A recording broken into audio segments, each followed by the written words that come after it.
Okay, ladies and gentlemen, so this is kind of an extension of what we learned about verb forms last week, and it's also, I'm going to include some other definitions of verb types in this video as well. So what we need to remember is sort of call into mind, the different forms that a verb can take and when we would use those forms. So I'm probably going to put in a practice question right about now, testing your ability to identify correct verb forms. Okay, so if you remember, verb forms have to do with tense, but they do not indicate tense. Just recall that. So when I say past, I'm not necessarily talking about the past tense of a sentence. I'm talking about how a verb is formed in the past. So today we're going to talk about some difficult verb forms. And it's going to be really important that we pay attention to, in this instance, the definitions of certain words so that we know when to use them and in what forms we use them. So, in your book, if you want to follow along, these are on pages 360 and 361. And basically, it takes us through certain verb pairs and lets us know when we would use certain verbs based off of their definition and the forms of that specific verb. So on page 360, we have the difference between lie and lay. So lie, when it's irregular, uh, means to rest or to recline.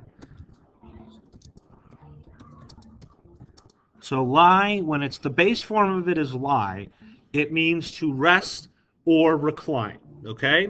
When lay is in its base form, it means to put or to place.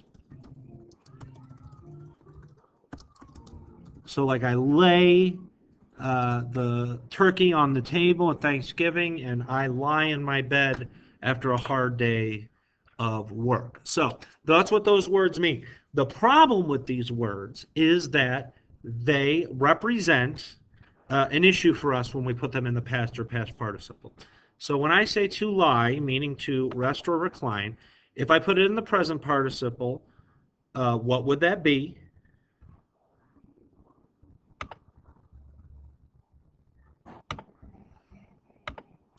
So it would be lying. If I put it in the past, well, it would be is or am lying. If I put it in the past,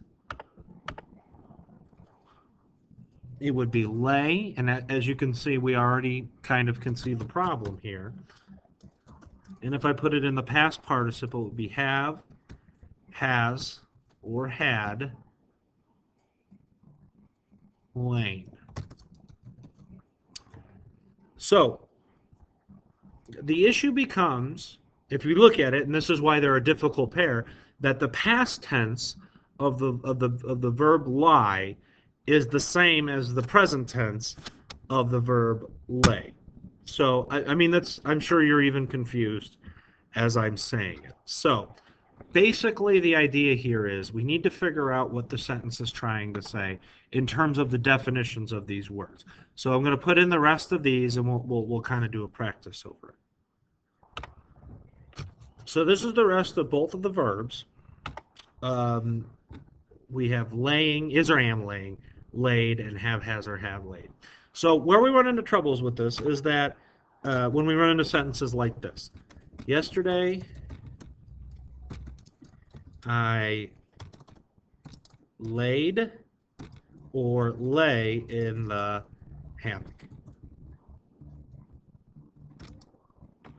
So yesterday, I laid in the hammock. We'll just say bed. Yesterday, I laid in the bed. Or yesterday, I lay in the bed. Which one would I choose and why?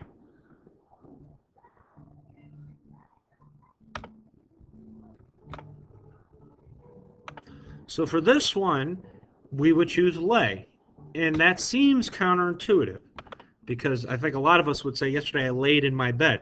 However, that is not the correct form of the verb that I should use. And I'm not saying that when you're speaking to each other, you should change this up. You know, colloquially, a lot of times we'll say laid instead of lay. But when you're taking a test over using correct verb forms, you have to know the definitions of these words so that you can use them correctly. We will go over some other ones as well.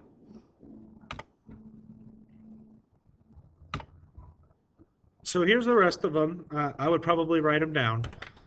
Basically, the reason that the book, separates these verb forms from the rest of the irregular verbs is that they get confused with each other. And because they get confused with each other, they have a separate section saying, don't confuse them. So sit and set can sometimes be confused for each other. The difference between rise and raise can sometimes be confused with each other. Let and leave and teach and learn. So I think every one of these is fairly intuitive for us, at least, because a lot of these are like, depending on the dialect of English you speak, you would use these. So a lot of people down south would say, set a while, meaning to sit.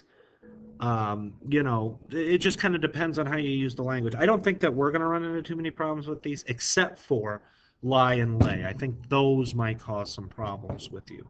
So just be ready to discuss that. I would write these down, know the difference between those, and we will probably do some practice on it tomorrow. So the final thing that I wanted to talk about was the difference between transitive action verbs and intransitive action verbs. So we talked about how there's only two types of verbs. There's action verbs, and then there are linking verbs. Remember, linking verbs are verbs that show being. They don't show action, so they are descriptors, or they help describe. And they call them linking verbs because they link the subject with the subject complement. So that's what a linking verb is. That's what it does. And there are no other types of linking verbs. There's just linking verbs. However, there are two types of action verbs, and that's what I want to talk about for the remainder of this video. We have transitive action verbs, and we have intransitive action verbs. So we're going to go over the definitions of these very quickly. A transitive action verb is an action verb, obviously, that gives away its action. All right? An intransitive action verb is an action verb that does not give away its action. So what does that mean, to give away one's actions? Well, actually, there's a very simple explanation for what that means. So for an action verb to be transitive, for an action verb to give its action away, it needs a receiver. If I have a gift that I want to give to somebody, but there's nobody to give that gift to, am I giving anything away? No, I have the ability to give something away, but if there's nothing there to give it to, then I can't give it away. So transitive action verbs need something to take their action. And that thing that takes action, the thing that receives actions of the verb, is called a direct object. So if you remember when we took our test over complements, you'll remember that direct objects are nouns and pronouns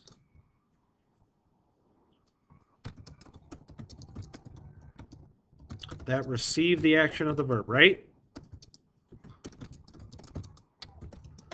So if a verb gives away its action to a direct object, then you have a transitive verb. Now, that does not mean that every verb that has action gives it away. Those are called intransitive action verbs. These are action verbs that do not give their action away. So, for instance, if I said, the train rides at midnight. The train rides at midnight. Who or what is riding here? There's no answer to that. We don't have a noun or pronoun that's receiving the verb. What we do have is a prepositional phrase. A prepositional phrase is not a direct object. So prepositional phrases sometimes confuse us with these kinds of questions, but If a prepositional phrase and only a prepositional phrase comes after an action verb, that means that that action verb is intransitive. Another thing that might trip us up on this is sometimes adverbs can come after action verbs. So if I said, the train rides quickly, do I have a noun or pronoun that is answering the question who or what and is receiving the action of the verb here? No, what I have is an adverb. Therefore, the verb is intransitive. So to make this definition a little bit maybe easier to swallow, transitive verbs have direct objects and intransitive verbs do not. Linking verbs are always intransitive. They are always intransitive because they never have action. That's not what they do. They don't show action. So because they don't show action, they are always going to be intransitive. All right, we'll talk a little bit more about this tomorrow as well, but we are done going over materials that you will be tested on next week. So for next week's test, it'll be over verb forms, troublesome verb pairs, verb phrases, and transitive and intransitive verbs.